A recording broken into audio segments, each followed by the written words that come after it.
Whispering. Out. Loud. First and foremost, I want to let everybody know out there watching that this is a safe space. Whispering Out Loud was developed to give people opportunities to, talk about uncomfortable things in a non-judgy environment. Joining us today, Whispered Out Loud, we got three beautiful, talented ladies who are going through some real serious things. In no particular order, we got Lisa Calderon, Taran Manning, and Tamme Thornton joining us today. And it's interesting what bonds the three of you ladies together. And we'll start it off with the definition of why we're here today. Y'all have all been stalked. And by definition, it says to be stalked is to be harassed or persecute someone with unwanted and obsessive attention. You've been dealing with something for quite some time, Lisa, and enlighten us.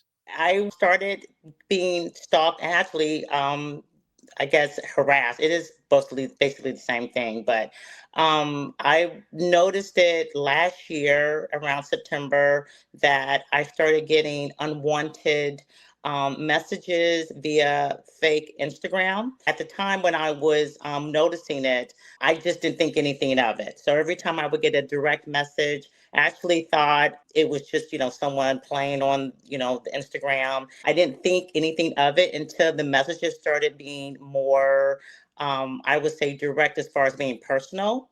So the messages started saying things to me directly that only someone who knew me would know, things about like maybe things that I ate or just, things about my family that only someone who knew me or knew someone in my family would know. So that's what kind of startled me at the time. Then as time went on, I started getting messages where there was like a knife and blood. And then I would post things about my husband, who is Mark Calderon from Color Me Bad. I thought at the time, oh, maybe this is just, a groupie, somebody that's, maybe just coming after me because, they're a fan of his or something. So again, I didn't think anything of it. But as time went on, as the messages went on, they were specifically speaking about me being married to Mark. There were messages that would say that Mark is her boyfriend. So with that being said, that's when I started getting very scared. And I was concerned about my safety because the messages, they kept going on. They were direct messages to me. Once the blood and the knife started, and then once we got a message that had blood on the face, and it was directed to Tamme, telling Tamme to stay away from me, that's when I decided to go to the police, because at that moment, it was a threat to me. Right. So I went to a detective, first filed a police report, then they took it to a detective who took the case. After I explained to him that what was going on, he said, we have to show a pattern, it's a whole legal formality they have to go through before they can get a search warrant to find out who was behind a fake Instagram. So with that being said, I was told to tell the person directly to stop, messaging me, and that I was the wife of Mark Calderon and to stop messaging me. The message came back directed to me, verbatim, saying the same thing I said, but she took out the fact that I was Mark Calderon's wife. So she erased that part. I then told her again to not to contact me again. So that's the second time. She then came back and did the same thing again. So for legally, it has to show a pattern. It has to be twice. So that was the second time. At that point, that's when my detective was able to go get a search warrant. And the search warrant, which is very hard to get, by the way. So I was very, very grateful that this detective took my case and felt that there was a need to get a search warrant because he felt there was definitely a danger in my situation. So due to that, he did get a search warrant that was signed off by himself, a supervisor, and a judge. And then when it came back to a woman that I did not know of. Her name is Daphne Tardibano, and it came back to her name. And so the detective, he conducted a interview with her. She said that it was her accounts, that it was her Instagram account, and that it was definitely her phone, her number, but that she didn't send the messages. No, she said she didn't send any threatening messages. Yes. Okay, and there's so much to unpack here, and I'm listening to everything and taking it in. So when these things first start happening, because at the time you were still married to Mark, correct? Yeah, I'm still legally married to Mark right now. So did you at any point ask Mark, hey, who could possibly be doing this? Because it seemed very close to home with the information and the details that this person had. Yes, you're correct. So I did actually, before I went to detective and to police, actually told Mark that, hey, I'm getting some really threatening and scary messages via Instagram, via fake Instagram. And the first time I told him, he didn't believe me. The second time, he said, well, if someone's doing that, then you definitely need to go after them. So he did say that. Once it came back linked to Daphne Tardibano, he never did anything after that. And were you guys still living together at this time? No, he's in Oklahoma right now. Okay. We're in separate states. Got you. So when all of this is happening, do you feel like he's at this woman's house, this Daphne woman's house, when all this is going on? I honestly did not think about that. Those thoughts did not cross my mind. The thoughts that crossed my mind was, I don't know why this woman is attacking me. If it was her, because it was a link. Obviously, my first thought is if a phone number is linked to an Instagram account that is stalking me, harassing me, my first thought is that it's you, of course. Like I said, she said that she didn't send the threatening messages, so okay, we'll go with that. But my first thought was not even. I really didn't even care about where Mark was or what he was doing. All I was concerned about was I was being harassed and stalked, and my two adult children were very concerned about me. They were very scared for me. My son wanted me to get cameras installed in my house. I mean, it was very scary. It's someone who, I felt like had this anger towards me, and I didn't understand why. An anger towards me for being married to Mark, an anger towards me for having the last name Calderon. It was a scary thought because like I said, I didn't know who this person was, and I just knew she had to some capacity, some kind of connection to my husband. That's all I knew. Got you. And you mentioned earlier in the conversation that she told you to stay away from Tamme, who's also married to someone from the same group that Mark is in, right? I am. So why would she want Lisa to stay away from you? Well, the same fake account messaged me and said something along the lines of, I need to stay away from Lisa if I know what's good for me. Okay. It's definitely a threat. And have you ever dealt with any level of stalking, in all your years of being married? Because like these groups be having fans and people who be in relationships in their head sometimes with the people that sing these songs. We've had weird things like, some girl or woman used to send messages to our church and like cut out words out of a magazine and tape them to a, you know what I mean? But never on this level by any means. Gotcha. It seems very Lifetime level crazy.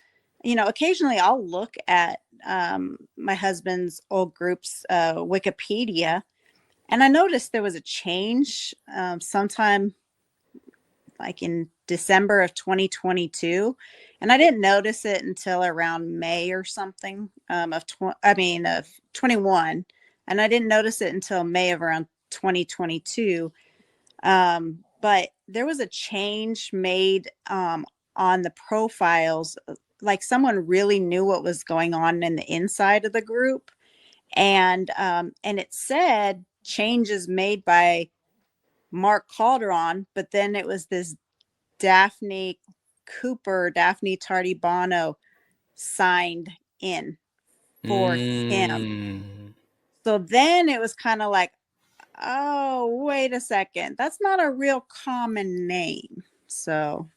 Okay. So this connection, that you both have, like Tamme and Lisa, because you're both married to men that are in this group. And then also now you have this crazy person named Daphne in the middle of it all. So now, now y'all bonded by that. Now in steps Taran Manning, who also has a connection to you, Lisa. How did y'all link up?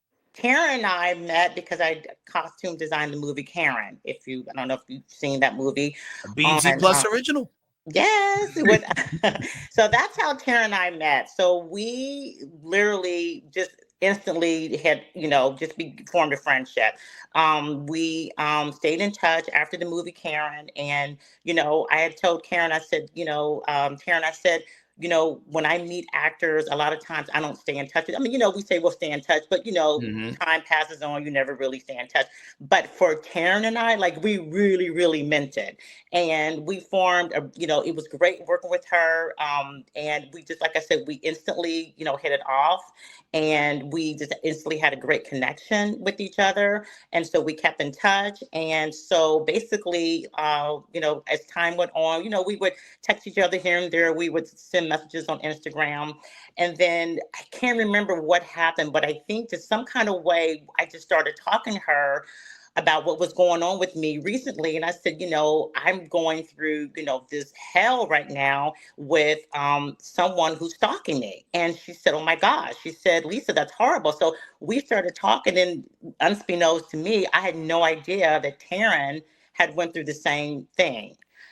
Yeah, and I love Lisa. I played in a movie called Karen, and it was hard for me because I'm the furthest thing from racist, and so, but I also, like, when I'm hired to play like the biggest piece of crap on the planet, like, I go all the way. So this whole movie was like, the entire crew was all African American, and so it was really hard, but on action, like, I went all the way, and she just would always be like, that was great. Good job. And I'm like, that wasn't great.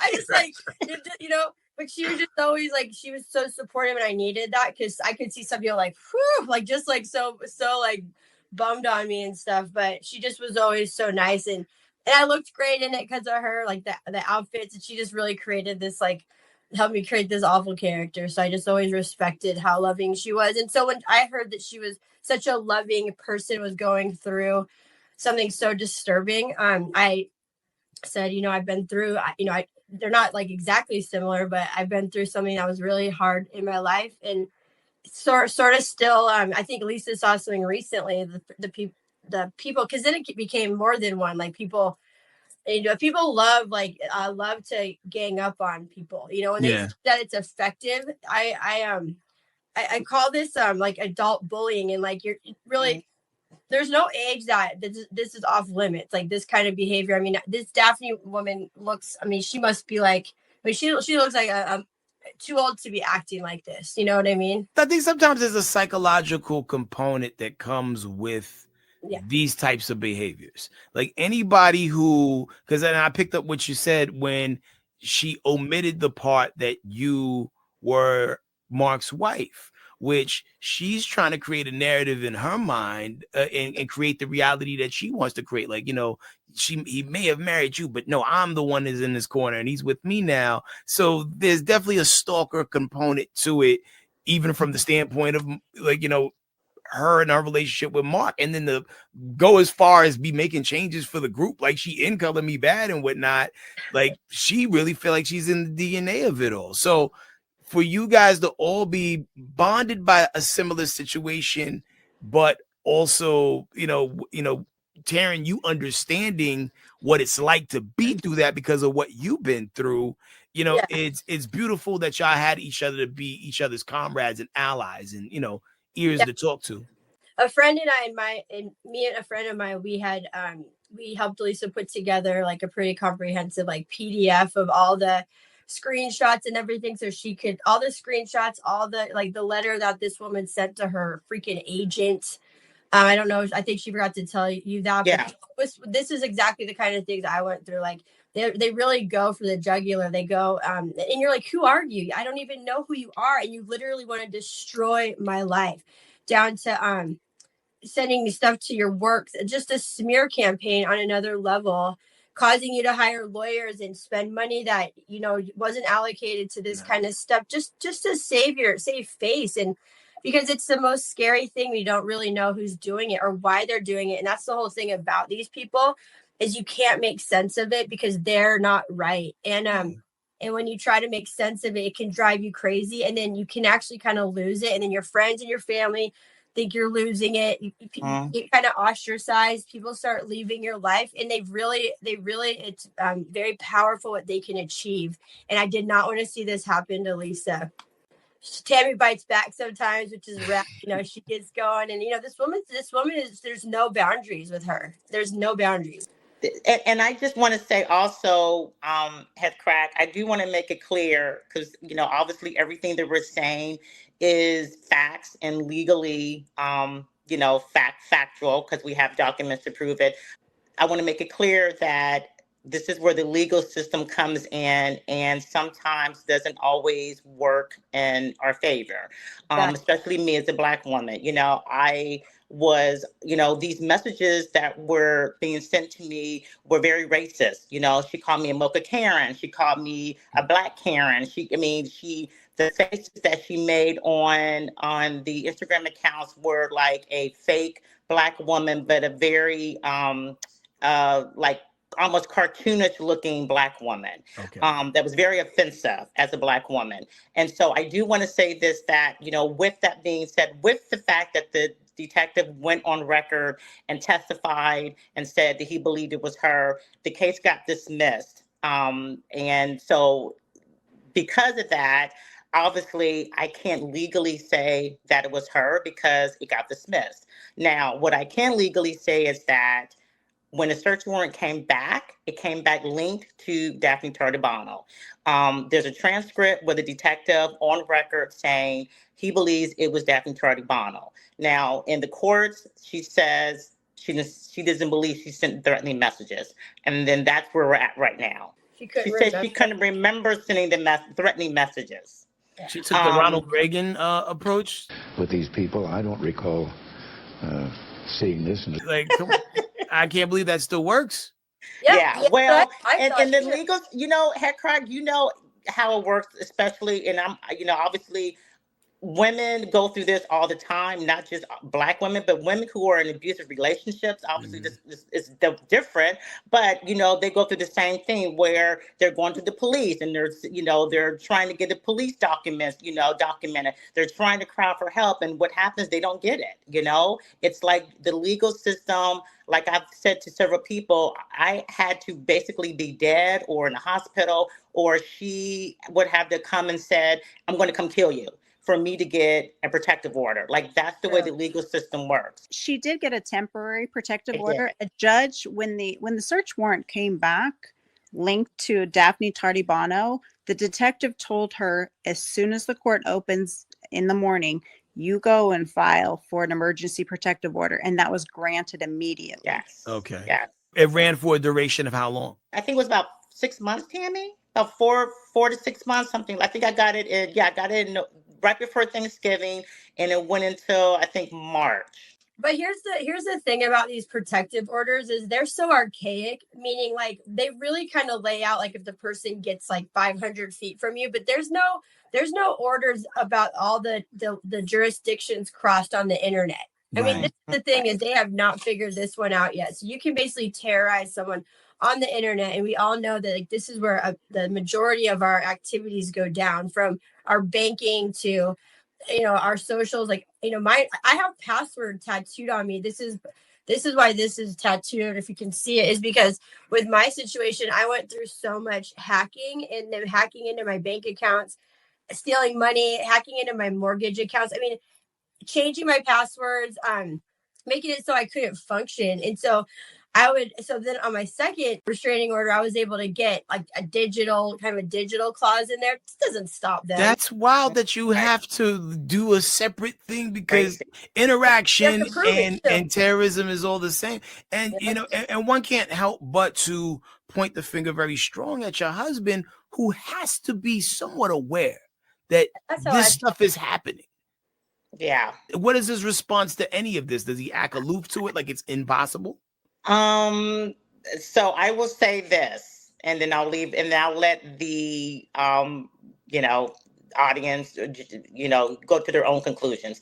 Like I said, alleged that she didn't, send the messages or whatever. She then starts sending letters to the judge saying, which we call Darvo. She was playing the victim, saying we did things to her. She made a comment, it's actually a lie, about my daughter to a judge, which I did tell Mark about. But yeah, nothing on that end has been reciprocated.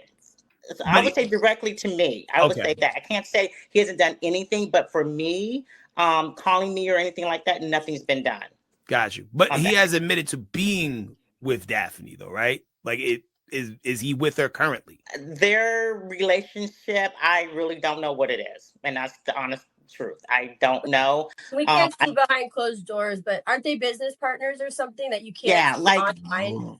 yeah, she has been quoted by people saying that they're business partners and that, they're friends from whatever years ago, which I've been married to Mark for 30 years, never seen her, never met her a day in my life, never Not seen a 13, family function. 32. So like you said 13, 32 years. 32, yeah, 32 Okay. years. That's a long time. So never seen this woman, never seen a family function, never heard of her, never had her name mentioned by anyone. So, have no idea who she is, like I said, until when, the search warrant came back, and then I kind of put two and two together. Between that and then the Wikipedia that Tamme had saw, then we kind of just, Tamme was really good about connecting the dots. And she was the one who was like, okay, well, she did this here. And then so she helped me out a lot with that, aspect is connecting the dots and putting everything together.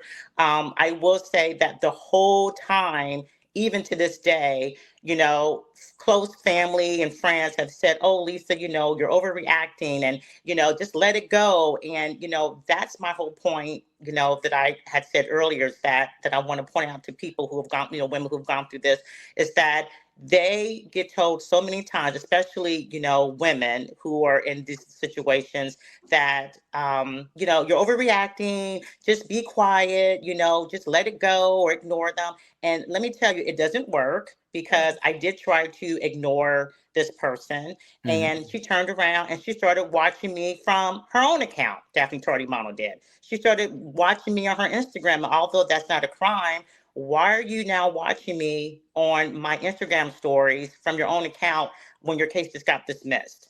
And then why are you sending an email to my job saying you don't want me to tell the truth about what's happening?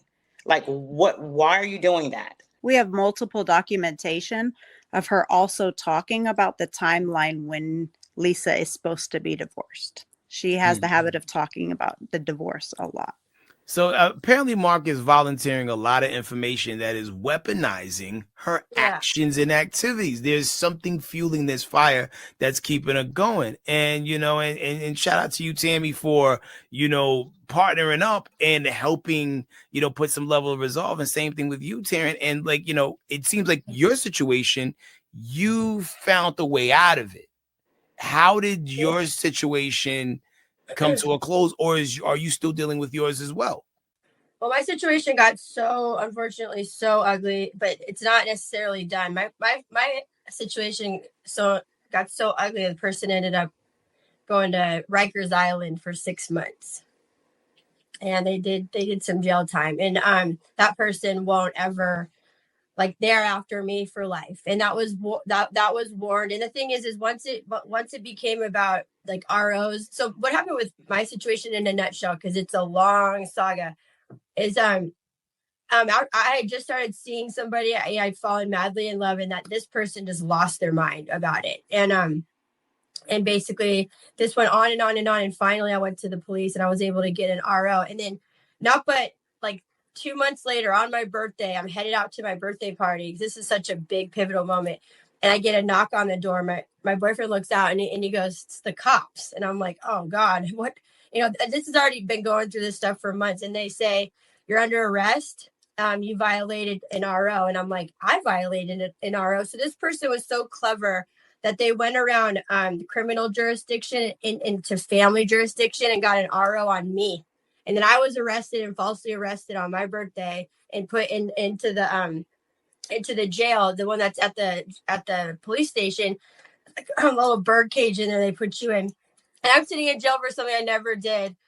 And so then that's where I just said, oh, this person plays dirty, because I'd never even done anything to hurt this person. They obviously felt hurt. But then from there, it took a long time to get it proven that they were.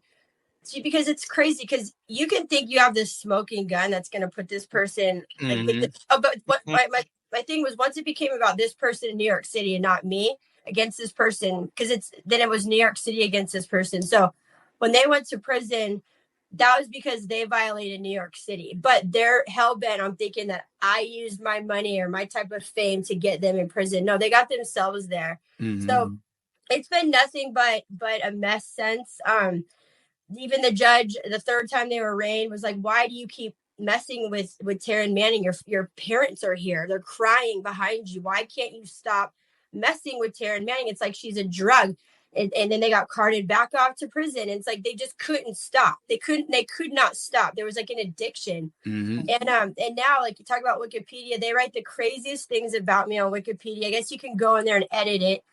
And they just don't stop. They don't stop. Anytime anything good is going, for me, I was so hesitant to even post about my acting school, because I'm pretty sure the minute a Yelp review goes up or a Google review, I'm going to get slammed by them. Like, they just do anything they can to disparage and to make sure that you are always kind of vibrating at a little bit of a lower frequency. And but I've overcome that. Honestly, one of the reasons I'm so heavily into God is because what I went through, I loved the Lord, but then after this, it was like there was no one to turn to. I had no one left, no boyfriend, no nothing, nobody. I was going on to my show, Orange is the New Black, every day, like you talked about in the intro, silently suffering, just the weight of the world. Like, but it was so crazy because on Orange, some of the girls had stalkers. I mean, and Netflix would just dead it like that. But mine was a female stalker, so they didn't take it as seriously. But mine was probably the most serious of everyone. So I never got. The person who went to Rikers was a female. Yo, the visual profile I was putting together, I know. just on the strength of the way you was describing it. You know what I'm saying? Like, I did that on purpose. Oh, well done. Plot twist. Strong. So this is what women do. They can become very vindictive and conniving, and they plan things. And that's the scary part about women, is that women can really, like, men are pretty, like, simple. Like, if they're pissed, they're going to show up and put a gun to your head, right? Women, they plan your demise. And they become two different people. In the public eye, this woman works with children every day. Get out of town. In the public eye, they are one person, and then behind closed doors, it's a 180.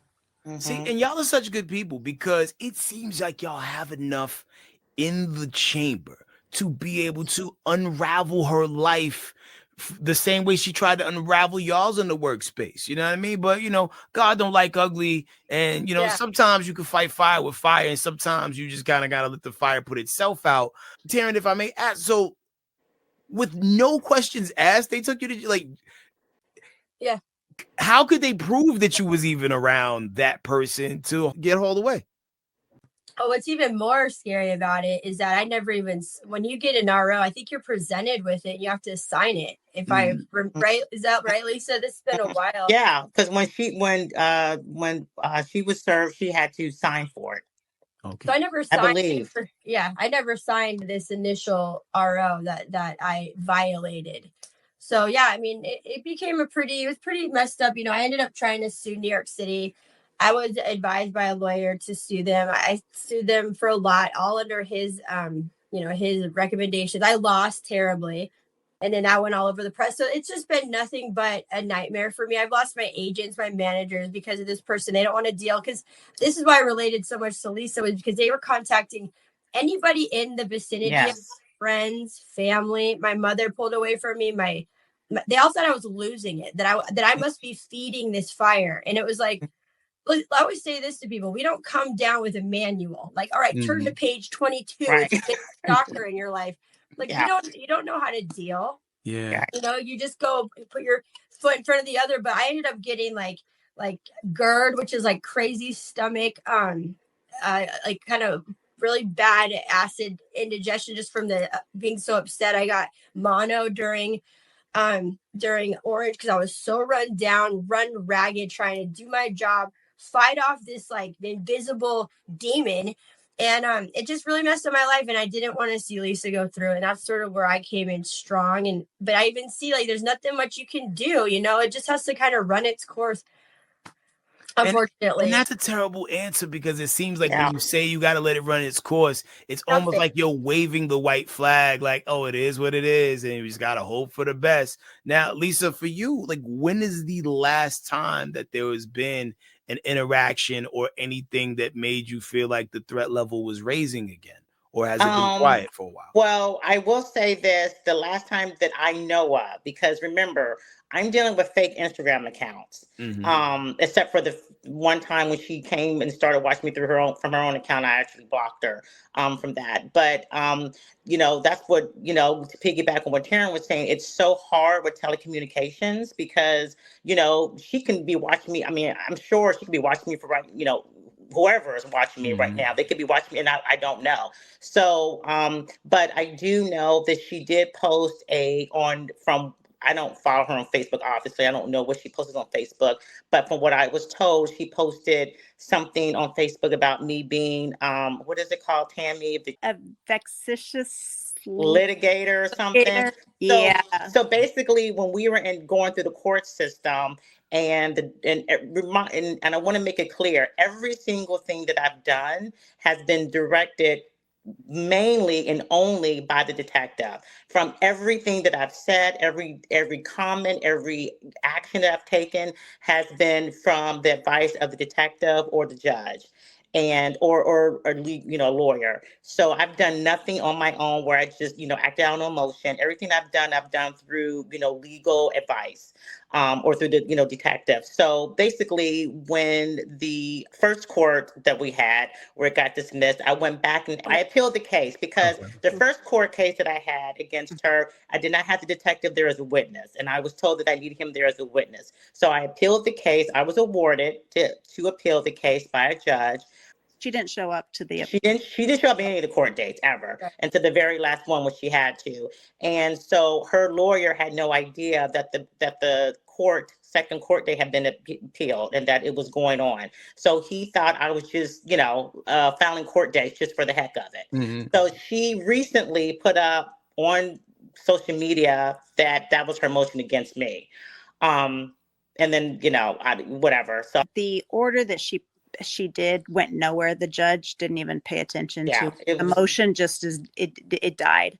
I think that we thought it was a fake document too, maybe even, right? Like she fires off these fake documents with the letterheads. Just a few months ago, she sent a 2-page, 3-page letter to Elisa's agent. So it was an email. Saying what? Saying that, okay, so because it got dismissed, I have a right, and this is where Taryn and Tamme have been there, and I think, I'm so thankful for them, because I was ready. I mean, there have been so many times, Headkrack, where I'm like, okay, I'm done, I'm giving up, I'm tired, everyone, no one is talking to me, people are saying that I'm overreacting, and I was just done, and Taryn and Tamme were like, Lisa, you got to keep fighting, like, you cannot just sit back and let this person slander you or try to destroy you, no matter what. So she sent the so I started saying publicly, I'm going to find out the truth, which I have every right to, and I will continue to find out the truth about everything that happened. And when she found out that I was publicly saying I'm going to find out the truth, she sends an email to my agent. Now I'm a costume designer, and my agent has no idea, obviously who she is. She sends an email to my agent saying, Lisa is lying. She made it up. Oh, and by the way, can you tell her to sign a letter that I sent to her to tell her to stay away from me? And my agent, I mean, they just thought it was crazy. Right. Thank God, they thought it was crazy, and they just dismissed it. And they ramblings of a nonsensical ramblings of a person that's disturbed. Well, Lisa, didn't she even send a letter telling you to stay away from your husband and your husband's family? She sent me a letter. This is the letter she wanted me to sign, saying, you need to stay away. So my husband, he's on tour right now. My soon-to-be ex-husband. Okay. He's on tour. Obviously, most people know he's on the I Love the 90s tour. She sent me a letter, and in the letter she said, please sign this saying that you're going to not come to any of the ever for the rest of my life to the to the tours and stay away from anything that has to do with Kermie Bad. Okay, well, first of all, that's my kid's father. Right. And second of all, we're still married. So, so the fact that she even sent that is just. Did Mark have to testify at any of the court cases? He did not, because he wasn't linked to any of the messages. It was only her phone number linked to it. But so even as a person who clearly has insight, because someone's not going to just find out who the agent of a costume and and makeup person on sets is. Like, this person is getting insider information unless it's Mark doing it all along. And I know that's a long shot. Mm-hmm. But I mean the way the profile is made, this girl's definitely missing a couple. Let's just be real. I'm going to put it point blank. You have to want to do that to do it. Right. Do you think he's afraid? Afraid of her? Who? Her. I've everybody, all the women involved. I think there seems like there's a component to where he's afraid of Daphne. There's a component where he's afraid of facing Lisa, because you'd have to own up to all the wrong you've done. Mm-hmm. And sometimes people are just duck and hide and just, I don't know what's going on, man, as opposed to admit they're wrong or their involvement in something that's bad. And it just seems like a lot of roads lead to Mark in being able to make this stop. As a person who has children, no daughters, but if you threaten my kid, if I'm not with the kid's mom right. or not, like, yo, yeah, that's it. Something got to happen. That's it. Yeah, and absolutely. And that part frustrates me for you. Yeah, like, and Headkrack, honestly, if it weren't for the fact, honestly, obviously, I'm fighting for myself and for the rights of other women, hopefully to be an inspiration to them, to be like, look, you can keep fighting, and you don't have to, let people talk you out of not fighting. But yeah, once you start you attack my daughter, that's what's keeping me going. That's what's keeping me going. I am not going to stop until I get the truth, until I publicly say my truth. And like I said, I have every right to. And the fact that, let's just say, okay, she's saying it's not her. Okay, well, if your phone allegedly got hacked and you allegedly didn't send the messages, wouldn't you want to know too who took over your phone and took over your fake Instagram accounts to send the messages? And wouldn't Mark want to know that as well? And wouldn't he want to step in and protect his daughter too? Yes. Right. So those are my questions I'm asking. Yep. It's our $1 million question. And when you talked earlier about the knife with the blood on it, just for clarity, was it a picture of a knife with blood on it, or it was a physical knife that was mailed? The one that I got was an actual picture of a woman with blood all over her face. Okay. Yeah. And it said die, and it said something about dying. Died something, and then it said bite her head off, Ozzy, like Ozzy does, and like a bird. And then there was like emojis of knives and blood. It was really graphic. And a dove. It was her everything that I got was a knife, a blood, and a dove. Yeah. And I will say this. That's a veiled threat. The dove was pretty interesting, because if you do go look up Daphne Tardibano's business, the name Dove is in the name of her business. Oh, she's dropping clues. Well, yeah, she's flagrant. Like, she gets away with a lot, and Lisa's not the only person that this person allegedly harasses. I think Tamme has been able to uncover just some people that have come open to her that she's just not. This is something she does. I've been private messaged by about at least 6 or 7 people that have experienced some form of evil from this woman. I mean, apparently it's habitual, and it probably didn't start with the Mark situation. Sick people don't get well until they get cured or incarcerated, but incarceration isn't always the cure, right? But sometimes people need to be sat in time out so they can figure out how to deal with what's going on in here, to where you don't have to do these things, because apparently there's something missing in her life to where she wants to take what someone else has. and to go as far as try to mess with your livelihood, Lisa, I think that's messed up. And there's parallels into the story that you told, Taryn. Like this person had a void that for some reason you were the only person that can fill that. Mm-hmm. I found out with time that I was not the first person they'd done this to. There was a gentleman that I found out that she had done this to him and his wife, and my friend finally found them over Facebook after a couple of years, and we talked. He's not the nicest guy. Doesn't matter though, but he goes, yeah, we always wondered where so and so went. Mm-hmm. So what happened was she jumped from that to me. Mm-hmm. And then before them was another. And so this is a pattern. And so my thing is, I know something that happened when they were very, very young. Dark, dirty dog. Dirt. And I think what these people are doing is, so long as we're looking over here and they're making a disaster over here, right? Then no one's going to find out what you did over there. Mm-hmm. Because I think it's just a matter of time before the truth comes out about all these people. Because Daphne reminds me of, like, why is she going after such minuscule things and ambulance chasing? Like we uncovered documents where she's suing for like 46 cents in the damn courts. I mean, this woman will go to court for anything under the sun. And it's like, what are you really hiding, lady? This is what it reminds me of. Like, why do you cause all this mess?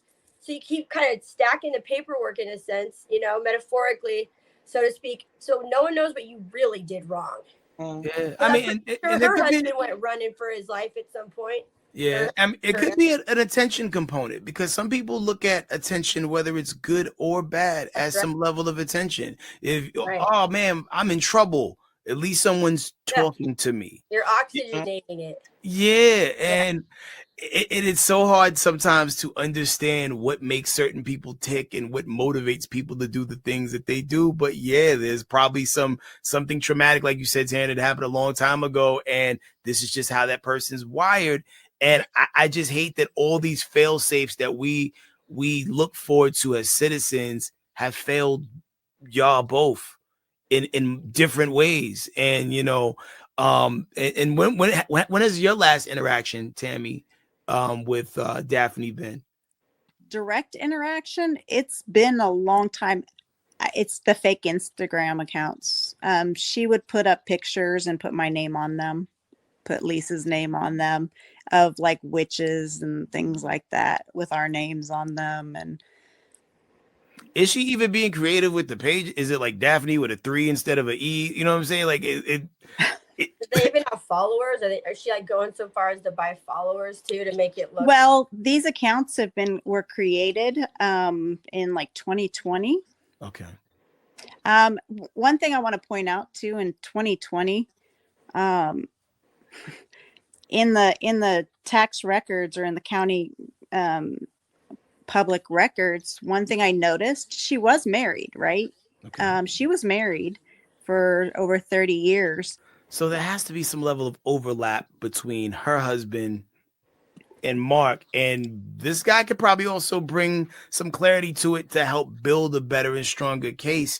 And I do definitely want to check back in with you a few months down the road just to get an update as to what's going on, because you did everything right, Lisa. Things, right. But I mean, Headkrack, I'll tell you this: I started getting involved with a support group that, for other women who've been stalked, and I tell you, the most common thing that was the same thing that everyone spoke about was that everyone, and this is for people who are listening, most people think of stalkers as some dark, creepy, guy, or some creepy girl that looks like she's don't know.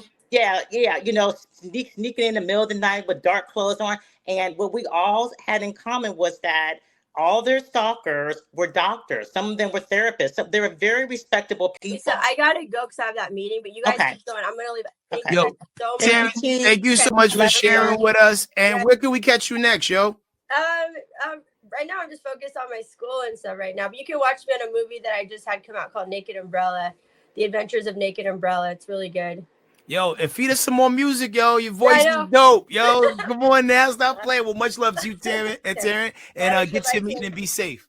What I was saying is that most people think that like they have that perception, and most of the time, I would say 90% of the time, 99% of the time, the stalker is somebody who lives a double life. They're very, very well respected in the community, and that is how they're able to get away with it because people cannot believe that, when you say, oh, this person might be, stalking, harassing me. Oh my gosh, no, they're a teacher or they're a doctor or they're, and so I think that is one of the things that I had to educate myself on was that, these people are not, at least even what I thought they would be, they really are just your next door neighbor, literally speaking, or just your average person that is living a double life. And so my hope is that obviously I'm going to keep pushing and find out the truth. I'm not going to stop, even though I'm sure people are mad at me for that. But I'm not going to stop to find out the truth.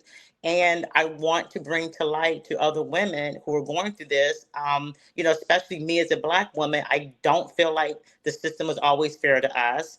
I don't feel like it gives us the equal amount of attention. Although I will say I'm very grateful for the detective. He worked very hard to try to get the search warrant and do everything he could to get, a conviction. But, even with his testimony, I mean, he testified on my behalf, and it still wasn't enough. So I just, like I said, I just want to keep pushing forward. I want to get the truth out. I want to help other women. I want to let them know that, I wouldn't be here if I didn't have the support of Tamme and Taryn and, a few other very, very small amount of people who have stuck with me from the beginning to now. And I want to put one other thing out there. The phone came back linked to Daphne Tardibano. And if she's listening to this, if it's not you, find out who it is. Yes. Let us know. Because we've been asking. We ask all the time. We don't get any answers. Yeah, when we ask, we get emails to my agent saying I'm, she's mad at me for saying I want the truth. I think Tammy's husband got a cease and desist for a threat of that. My husband's work got a cease and desist, or he ministers music. They got a cease and desist. That's what we get in just for asking the question. Look, it came back to you. If it's not you, because you say you didn't send any threatening messages, who is it? Who is it? There's one part of my brain that would love nothing more for it to not be this person, hence why she's sending these things. But if it's not her, then it makes it even scarier because there's nothing worse than not having any idea who's behind it all. And, you said you don't want to stop until you find the truth. I think we know what the truth is. And I think the truth really is that people who are going through what you guys have gone through need people to believe, listen, support, and understand. Thank you.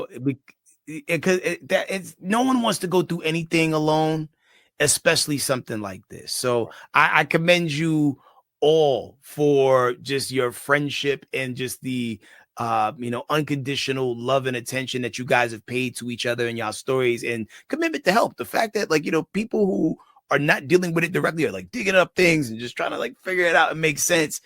You don't really see that type of compassion happen very often. So I'm glad you guys have been brought together, for various reasons to at least go on this walk and this journey together. Yes. Trauma brings people together. Unfortunately, that's how it happens a lot of times. I would much rather it be barbecue, but sometimes, yes, it is trauma. It is what it is. I'm good with barbecue too. Me too, Headkrack. Well, but ladies, thank y'all so much. Tamme Thornton, once again, thank you for your friendship. Thank you. What would you like to say to anybody out there who, whether you're the person going through it or the person supporting or helping someone's going through it, what would you say to them? Well, this is the thing. A lot of people say to Lisa, I'm down for you. I'm down for you. I'm here for you. But one thing, my husband has been with her spiritually. We'll lift her up. We'll pray for her. We'll, when she's down and just crying, just bawling, my husband will be there to just love on her and say, it'll be okay. We are here. We have your back no matter what. Mhm. And if you say you're going to be there, be there. Yeah. Mhm. Don't quit. Don't get frustrated. Be there till the end, period. Outstanding. Thank you so much for that, Tammy. Lisa, in closing, anything you like to say? Just again that, if you are going through this, to please do not feel like you have to suffer in silence. I learned through this that there are groups out there. I found a wonderful support group that, like I said, they all have dealt with the same thing, and we, found out ways we can help each other, lift each other up. They're actually the ones who actually encouraged me as well to keep moving and to keep documenting everything. So I would encourage, whoever's going through this, just to keep documenting, do not stop going, and to the police and give them information, because, eventually, like we've been saying, eventually the truth will come out. Sometimes it takes years even, but I'm not going to stop. If you're going through it, do not stop. Do not let people talk you out of it, and, keep pushing forward till you get to the truth. Well, Lisa, thank you so much for speaking your truth. Hopefully these words here help somebody in some way, size, shape, or form. Mark, if you happen to be watching this, come on, man. We looking at you, man. You can help in this as well, because I feel like the brother knows something, and to just sit back idly and not be proactive to getting to the bottom of not only who threatened his still wife, but also your kid. I mean, come on now. How is your daughter handling everything? It's been difficult for her. It has been very, very difficult. And she is, trying just to, besides the fact that she's worried about me, she's angry. I mean, all the emotions you would, obviously would feel. She's angry, she feels betrayed, she doesn't understand what's going on. So like I said, as a mother, and us mothers know, when somebody attacks your daughter, your child, it's that's it. That's all Becomes it takes. personal. Yeah. It's like those stories you hear, like, like a woman who, like their kids are pinned under a car and they get this Yeah, and they strength get out of this nowhere. strength. Yeah. Yeah, you Yeah. get, man, like you'll go It's above my and beyond the adrenaline. Call of Yeah. Duty, Yeah. for the kiddos. So, may your daughter continue to hold her head and, and continue to keep her chin up high, and hopefully this storm is going to pass. And please be sure you come back and check in on us and give us an update, as we get a little bit more closure and clarity to the situation we're going on. For sure. It would be a part 2 for sure. Indeed. Well, much love to y'all. This has been another episode of Whispering Out Loud. Just understand you don't have to suffer in silence, and there are people who love and care about you, who will go that extra mile for you and make sure you get the support that you need. All right. We're all having a human experience, and nobody has to go through the bad times alone. And the good times is always, it's always easy to show up for that. But the bad times, the people are there for that. Those are the ones, the real ones. So shout out to you, Tammy. Shout out to Taryn and Lisa. You were a few letters away from being triple T, as a crew. But TLT is what we'll call this group. But yo, TLT. From smooth tip. Y'all have a blessed one, and thanks for pulling up. Thank you, Headkrack. Thank you. Bye-bye.